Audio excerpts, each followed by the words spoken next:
Tenemos un Dios todopoderoso, amén, hermanos. ¿Quiénes en verdad lo creen? Esta noche vamos a leer una de mis historias favoritas de la Biblia, y a pesar de que no es una historia de la que se predique frecuentemente, podemos ver ahí a ese Dios todopoderoso, hermanos, mostrándose y manifestándose a un insignificante hombre para transformarle la vida.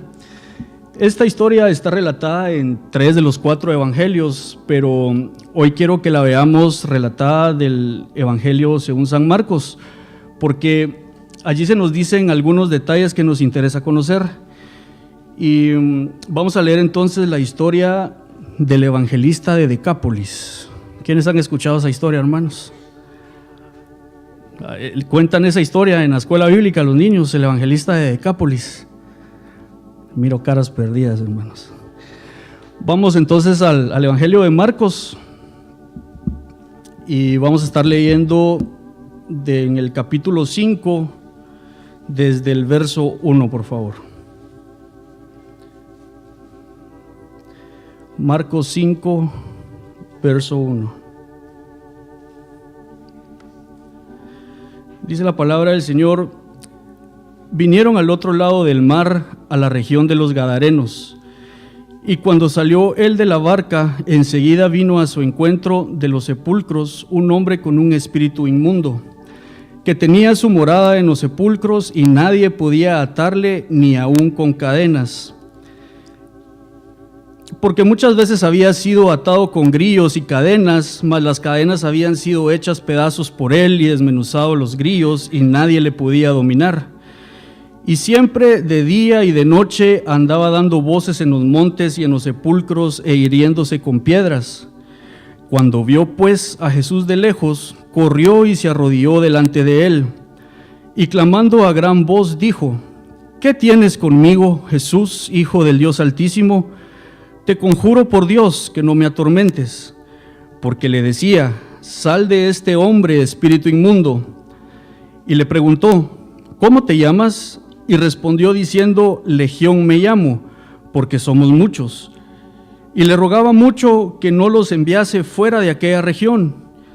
Estaba ahí cerca del monte un gran hato de cerdos paciendo, y le rogaron todos los demonios diciendo: envíanos a los cerdos para que entremos en ellos. Y luego Jesús les dio permiso, y saliendo aquellos espíritus inmundos, entraron en los cerdos, los cuales eran como 2000. Y el hato se precipitó en el mar por un despeñadero, y en el mar se ahogaron. Y los que apacentaban los cerdos huyeron y dieron aviso en la ciudad y en los campos, y salieron a ver qué era aquello que había sucedido.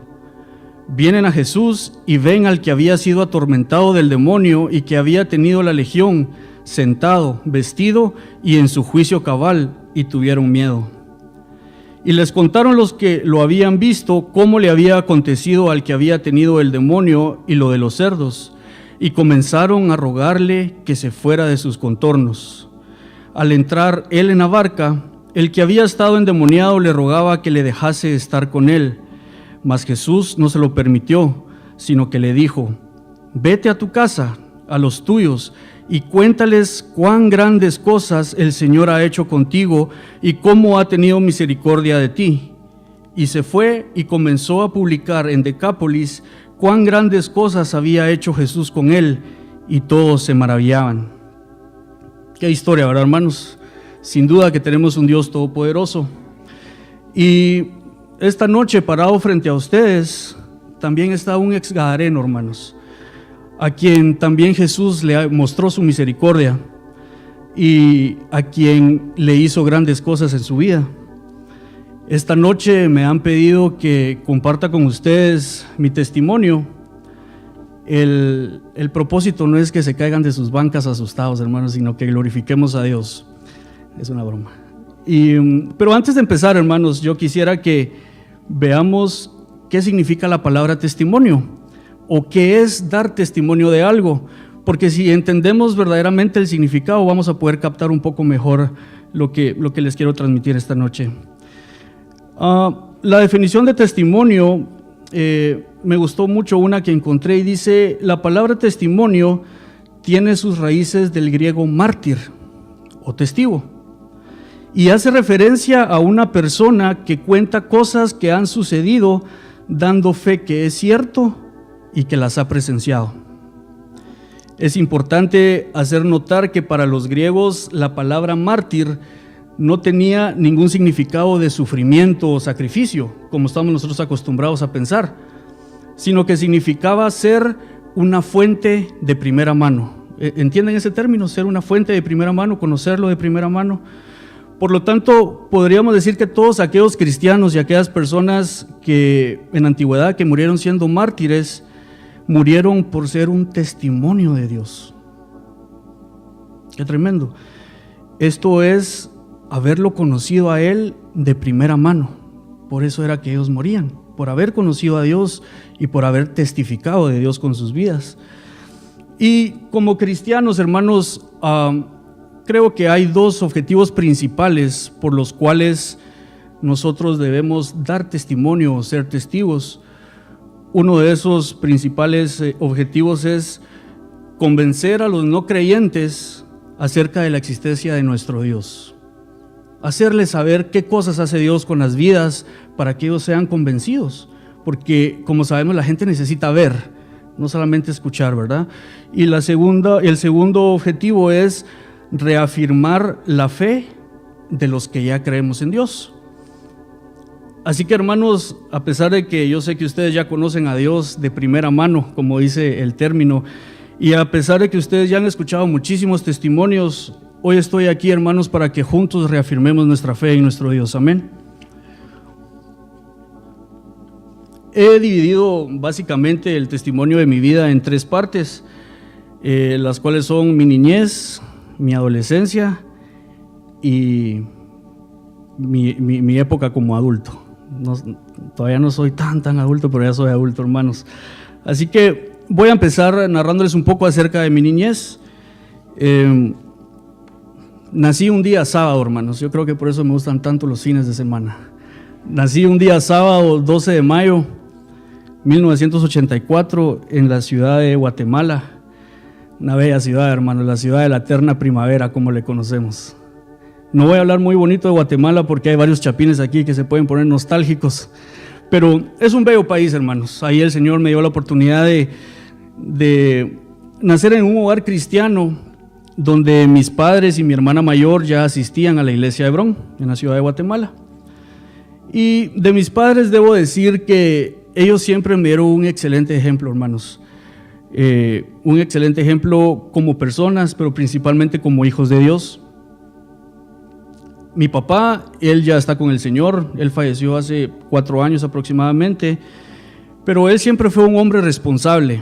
Tengo muy marcado eso en mi memoria, un hombre muy responsable, trabajador, un hombre de hogar, siempre respetuoso con mi madre. Qué importante es dar ese ejemplo, hermanos. Siempre muy respetuoso con mi madre y para con nosotros sus hijos, por supuesto. Y a pesar de que él había vivido su niñez, su adolescencia y parte de su vida adulta en el mundo, él jamás me dio un mal ejemplo, jamás. De mi madre, qué especiales son las madres, hermanos. Yo pudiera pasar aquí horas enteras hablando bien de mi mamá, pero quiero resaltar que era una mujer muy esforzada, una mujer con una fuerza increíble para las luchas de la vida diaria. Las mujeres son muy fuertes, abnegada, entregada por nosotros sus hijos de corazón, sin esperar nada a cambio. Una mujer con un gran ejemplo para mi vida. Y de mi hermana, ella es 5 años mayor que yo. Ella siempre fue la hija buena de la casa, siempre. Una persona muy inteligente, muy diligente, siempre obediente y sujeta a mis padres. Era increíble mi hermana, siempre con su corazón así, muy dispuesto para obedecer y todo. Y algo que me llama siempre mucho la atención de mi hermana es que en ese corazón grande ella siempre pudo guardarse para el hombre que iba a ser su esposo. Su primer y único novio se convirtió en el que ahora es su esposo, que por cierto es un gran hombre de Dios también. En resumen, puedo decir que ella fue y sigue siendo todo un ejemplo de hermana mayor. Como se pueden dar cuenta, el Señor me dio la bendición de vivir en una familia integrada, funcional, que amaba al Señor. Y pues ahora es turno de hablarles de mí, la oveja negra de la casa. Y para empezar quiero utilizar unas palabras textuales de mi mamá, las cuales he oído decirlas miles de veces durante el transcurso de mi vida. Y ella siempre dice: ay, papito, ya saben cómo hablan los chapines, ¿no?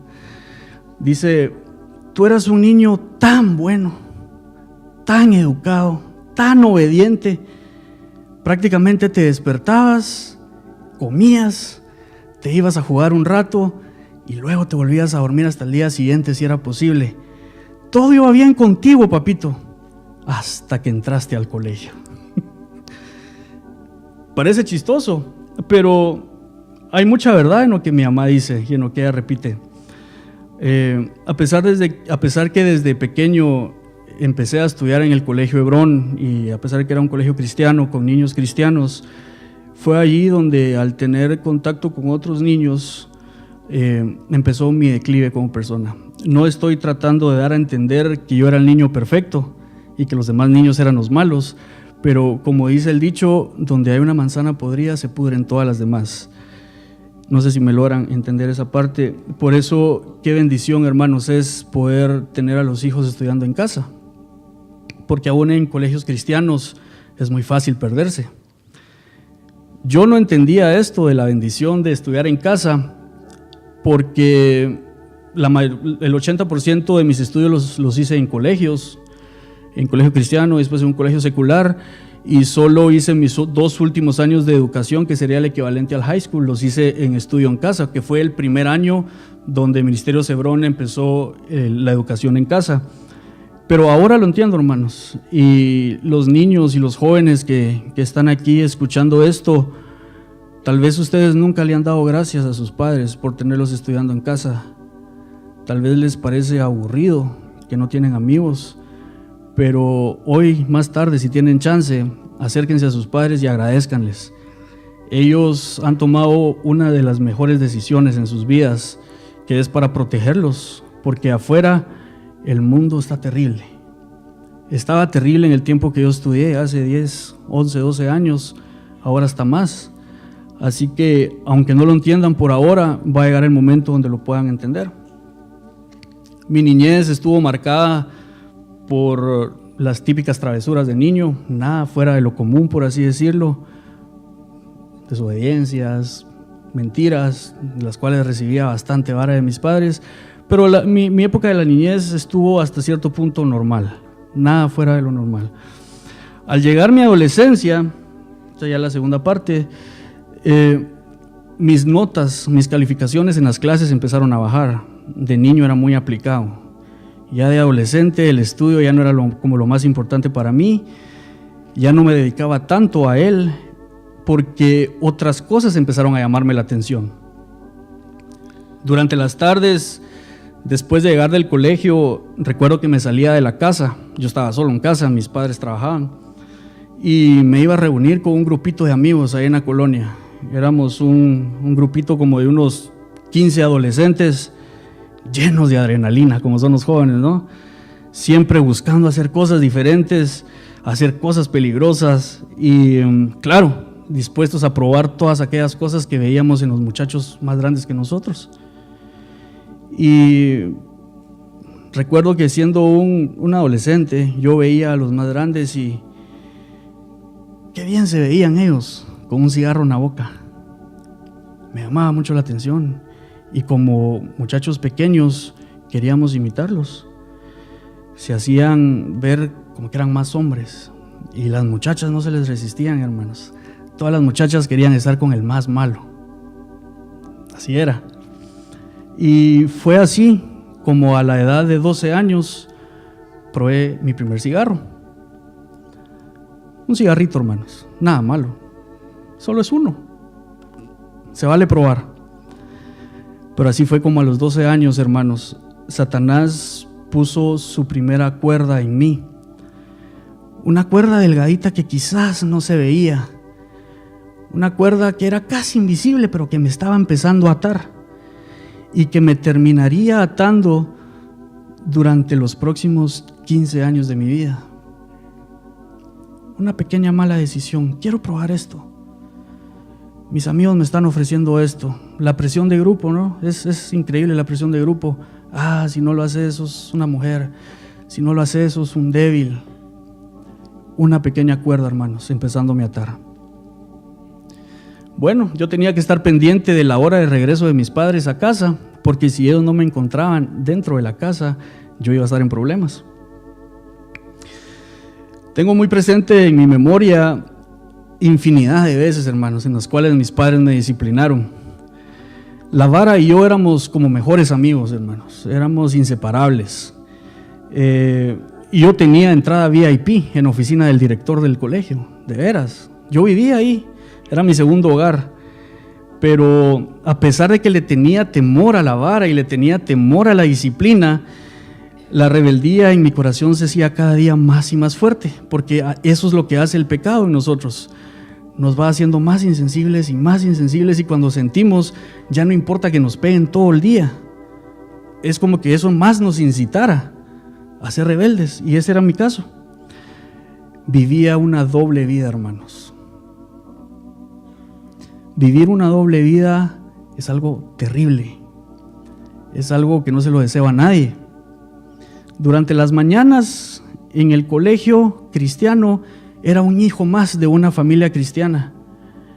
Mi padre fue líder en la iglesia, lo respetaban mucho, y yo era hijo de Antonio Porras, un niño más, un cristiano más en el colegio.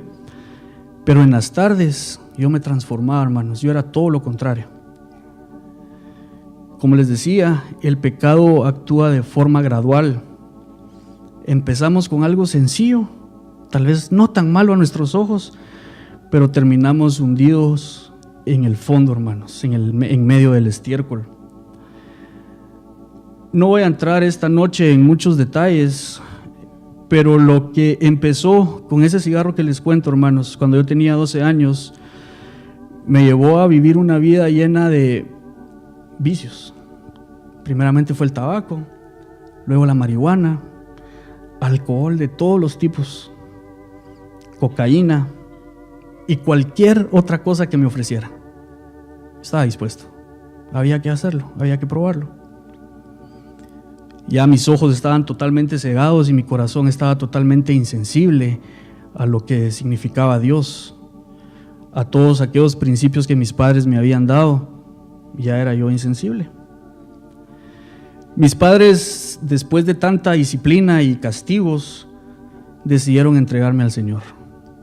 Y esa es palabra mayor, hermanos. Cuando los padres ya hicieron todo, ya dieron vara, castigaron, hicieron y deshicieron. Cuando un padre entrega a Dios a sus hijos, es de temblar, hermanos. La vara del Señor es grande, más grande que la que ustedes han visto en persona, en la librería, donde compren sus varas. La vara del Señor duele muchísimo. Y cuando el Señor pega, pega fuerte. Pero Él pega con amor, porque somos sus hijos. Amén. Bajo los tratos y bajo la vara de Dios, estuve muy cerca de la muerte en 5 ocasiones.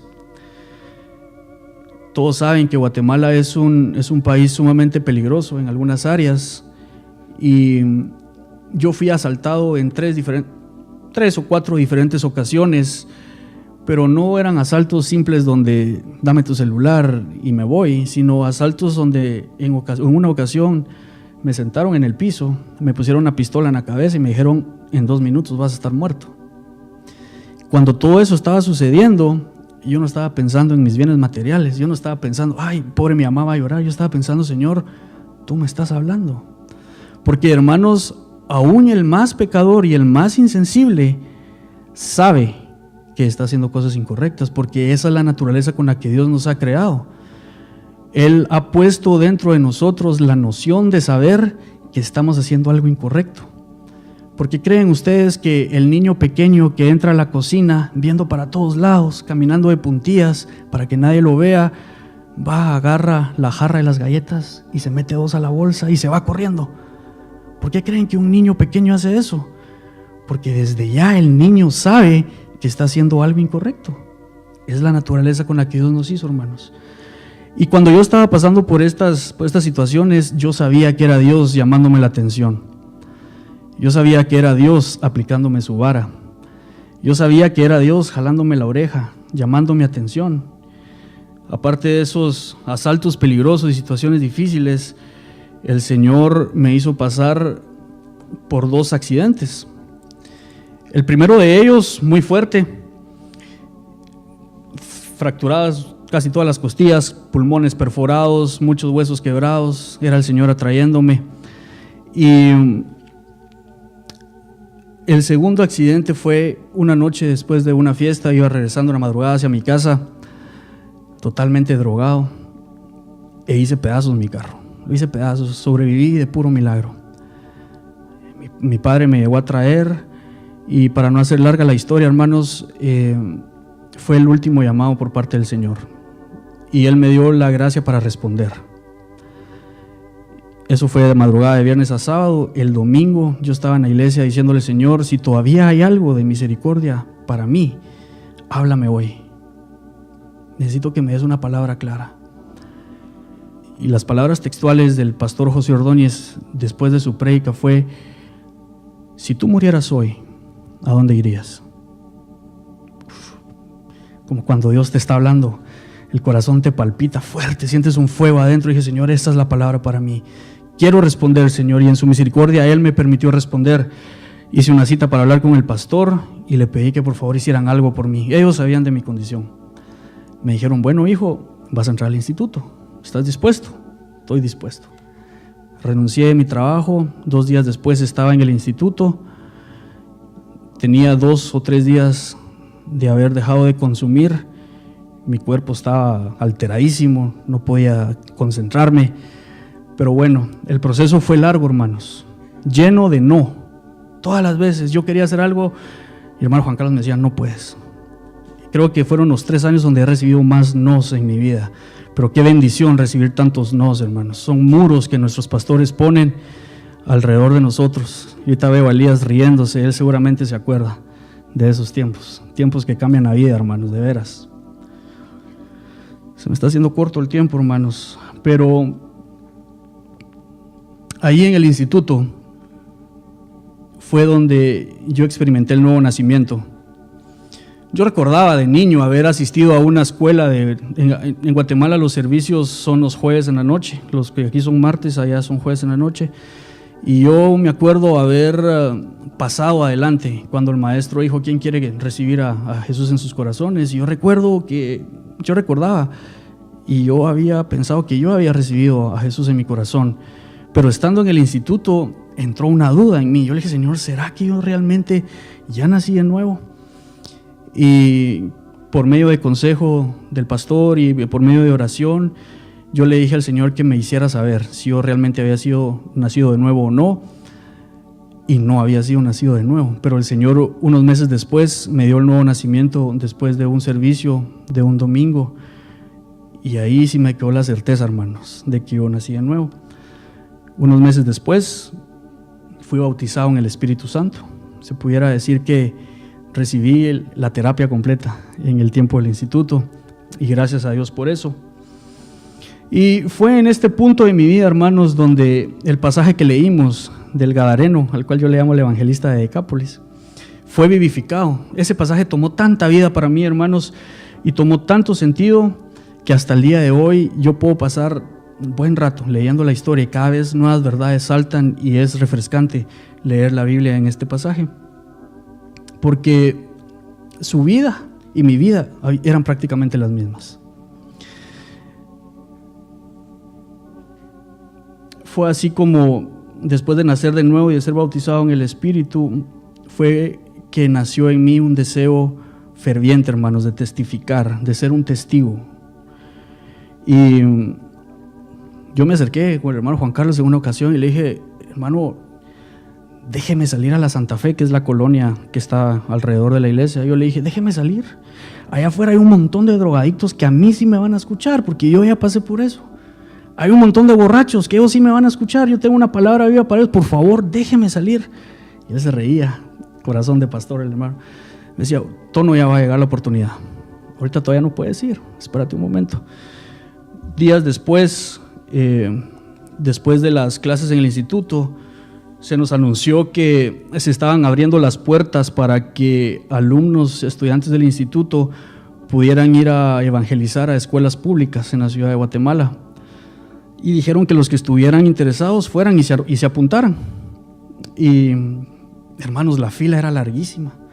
Habían como unos 50, 60 hermanos, tal vez que querían ir a evangelizar. Y yo al ver la fila, yo dije, ay Señor, no tengo posibilidades. En la fila, hermanos, habían hijos de pastores, muchachos de muy buen testimonio, personas intachables en el Señor. Yo decía, a mí no me van a escoger. No me van a escoger, no tengo una chance, pero bueno, me voy a apuntar. De repente se me da el milagrito. Y anotaron a todos y dijeron que iban a avisar una semana después quiénes iban a ser los seleccionados.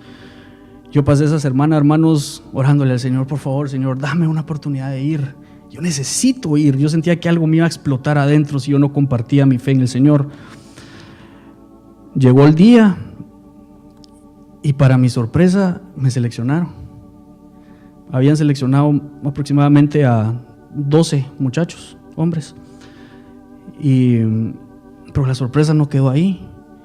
El pastor dijo que Tono Porras iba a ser el encargado del grupo. ¿Cómo me regresaba la mandíbula a su lugar, hermanos? Los ojos se me salieron más de lo que ya están. Y yo le dije, Señor, ¿cómo es eso posible? Y él me recordaba que Él escoge a la nada, hermanos, porque la nada no puede gloriarse en sí misma. Amén.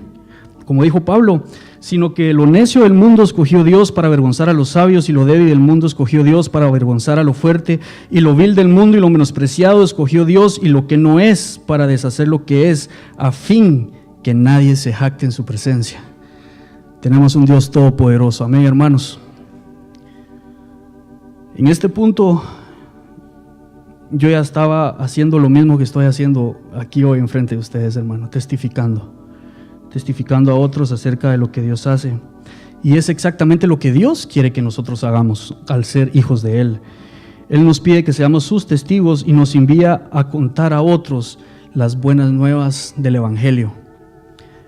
Tal vez cuando escuchamos la palabra evangelismo o ser evangelistas, consideramos que es algo que está muy lejos de poder alcanzarse.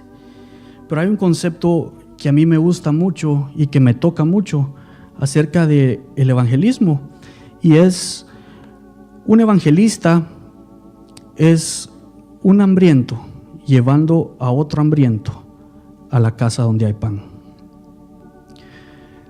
Si tú has tenido hambre alguna vez, estoy hablando del sentido espiritual, si tú has tenido hambre alguna vez y has encontrado dónde saciar esa hambre, es hora de empezar a llevar a otros a ese mismo lugar. El gadareno, él no tuvo que primero sacar 5 años de estudios avanzados de la Biblia.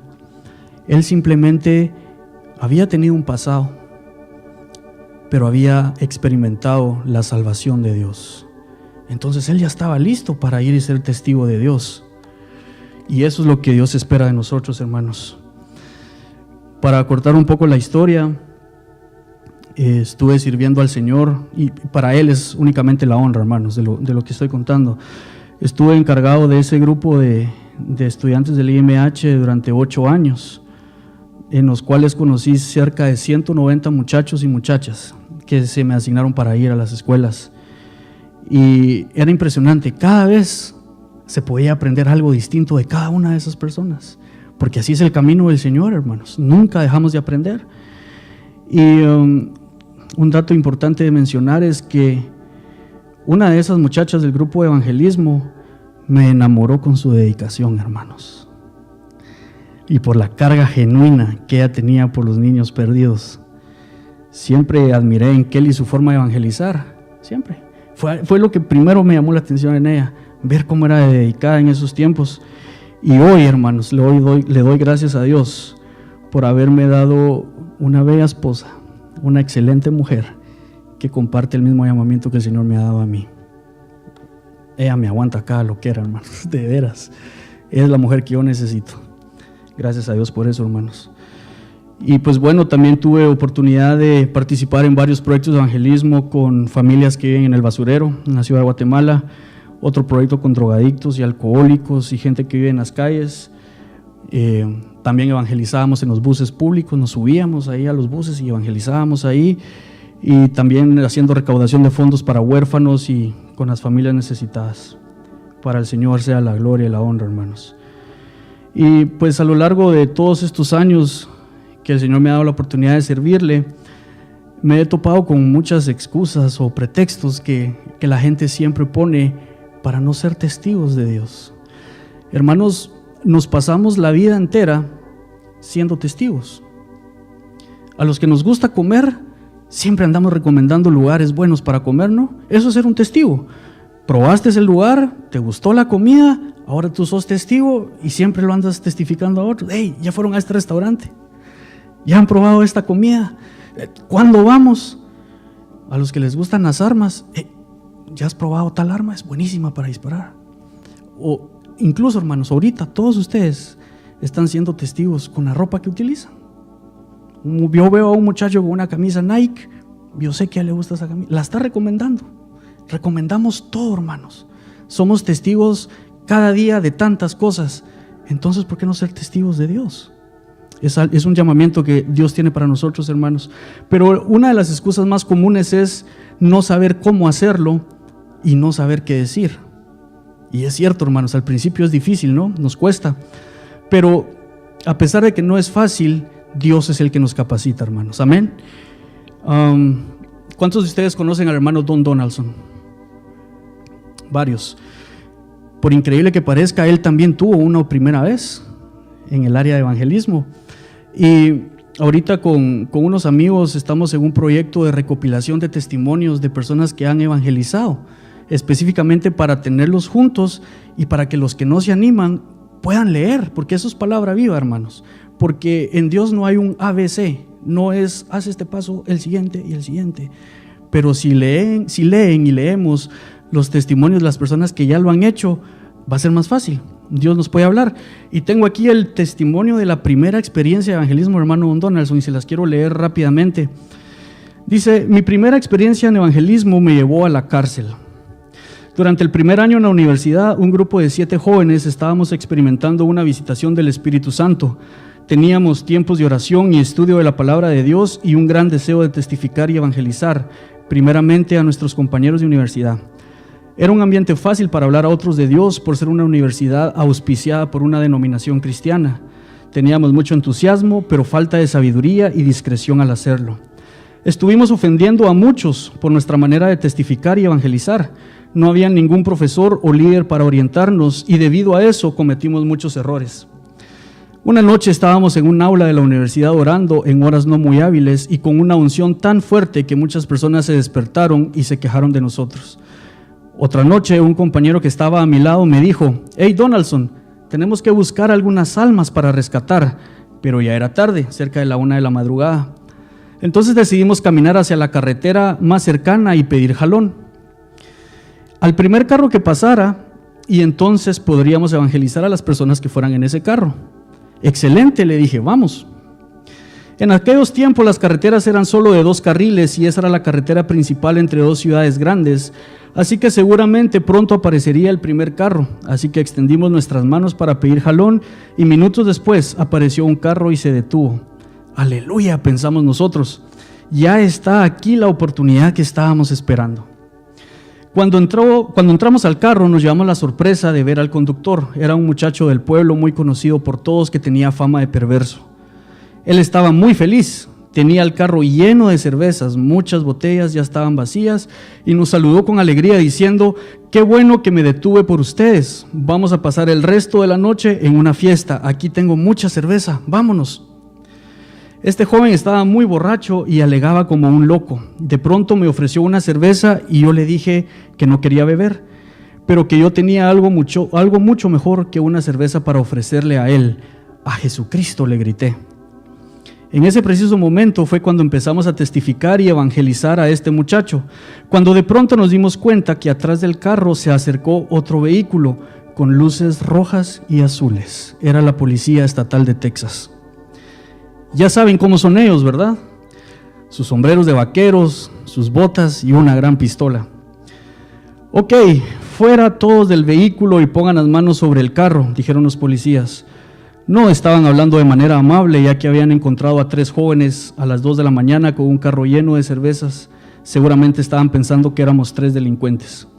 Señor oficial, le dije, nosotros no estábamos tomando cerveza, no somos delincuentes, nosotros estábamos aquí para hablar de Dios.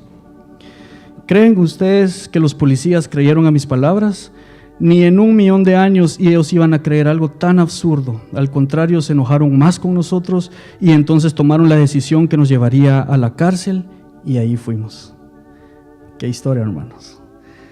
Pero ante la lógica humana, este fue un desastre de experiencia ante los ojos humanos. Y sin duda era suficiente razón para quedar curado de espantos y ya no seguirlo intentando. Pero hoy, más después de 50 años de esa experiencia, hermano Don sigue evangelizando en muchos países, alcanzando a muchísimas almas para el Señor. Debemos vencer el miedo, hermanos, de testificar de Dios. Dios ha sido bueno conmigo. Dios ha sido bueno contigo. Hablemos bien de Dios. Recomendémoslo. Seamos sus testigos. Es cierto, tenemos que conocer las Escrituras y vivir una vida para Él, para ser llenos de su Espíritu y para hacer un evangelismo efectivo. Pero no esperemos, hermanos, a ser perfectos para empezar a evangelizar. No va a llegar el día, porque no hay nadie, dice la Biblia, que sea perfecto.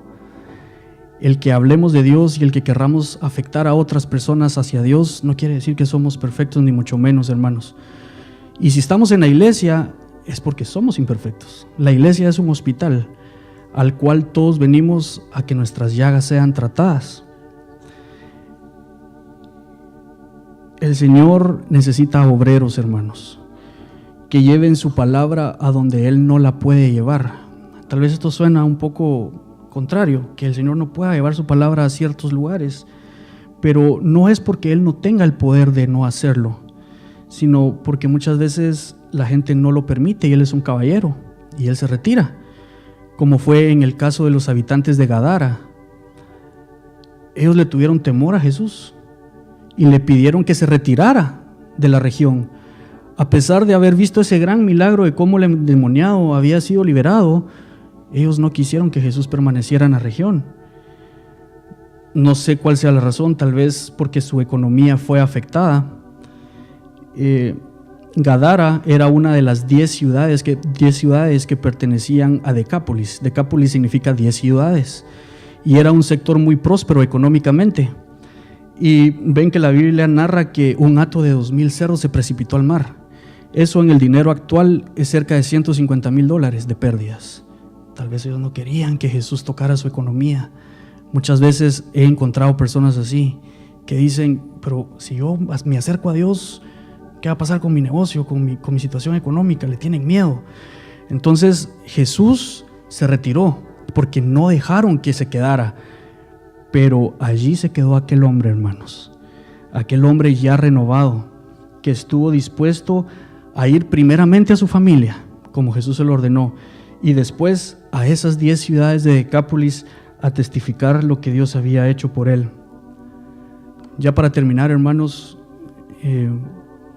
yo siempre que medito en el endemoniado gadareno, siempre lo veo utilizando un poco de imaginación, siempre lo veo a él regresando a su casa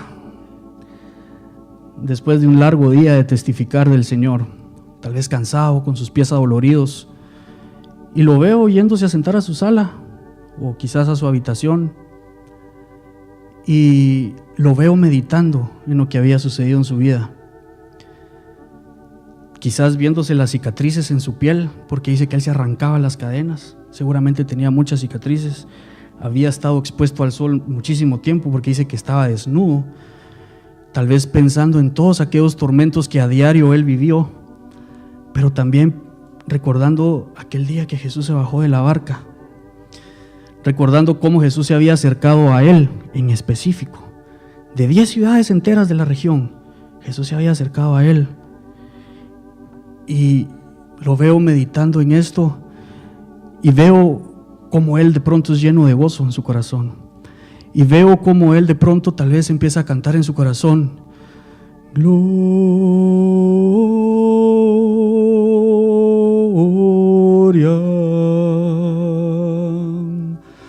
gloria,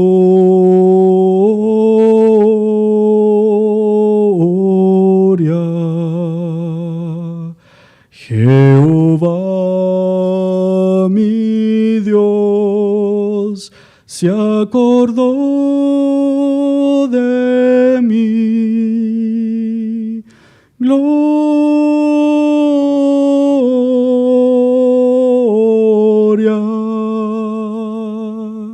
Jehová mi Dios se acordó de mí.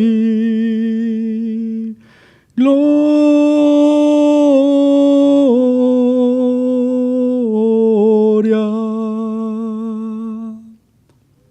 Tenemos un Dios todopoderoso, hermanos. Jehová nuestro Dios se ha acordado de nosotros.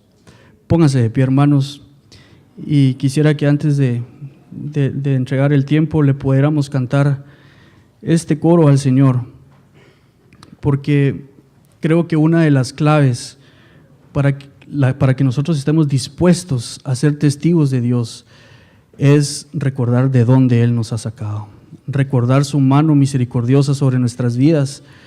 Y en algunas ocasiones personas me han dicho: pero yo no tengo un testimonio como el tuyo. Yo no tengo nada impactante porque yo he sido toda la vida una buena persona, he estado en casa todo el tiempo, he sido guardado, nunca estuve expuesto al mundo, nunca tuve un rescate así milagroso como el tuyo. Pero yo siempre les digo lo siguiente, hermanos: ese es un milagro aún mayor. El permanecer sin caer, permanecer venciendo las tentaciones del mundo, hermanos. Ese es un testimonio grandísimo que también el mundo necesita escuchar. Amén. Gloria,